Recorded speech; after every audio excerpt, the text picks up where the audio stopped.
sizlar bilan muhtaram prezidentimiz tashabbuslari bilan shu rahbar yoshlar uchrashuvida ko'rishib turganimdan men g'oyatda xursandman. Yosh tadbirkorlikni boshlayotgan yoshlarimiz deymizmi, umuman har qanday o'sha sohaga o'zini bir qo'l urmoqchi bo'lgan yoshlarimizga o'sha yig'ilishda prezidentda gapni ta'kidladilar. Bitta narsani esingizdan chiqarmanglar.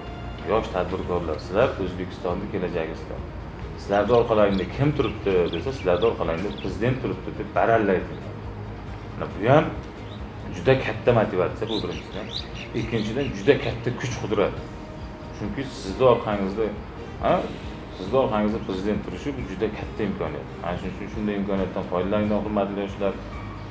Oliy ma'lumotli bo'linglar, bilim egallanglar, bilim ko'nikmalariga ega bo'linglar va mana shu yuksak marralarda, yuksak cho'qqilarda erishishga sizlarga men tilakdoshman. 61-qaror bor. Bu qarorga asosan oliy ta'lim bitiruvchilari 24-yil, 25-yil hamda hozirgi bitiruvchilarga ham zalogsiz bir kunda chiqarib beryapti. Nega u zo'r uy qurganda qura olmayman? Nega u inglizdan IELTS 8,5 olganda ola olmayman men?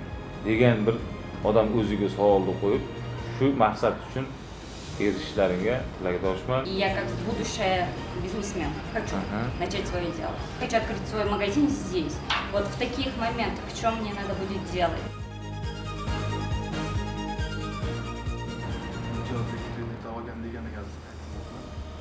O'tgan yili boshladik tadbirkorlikni.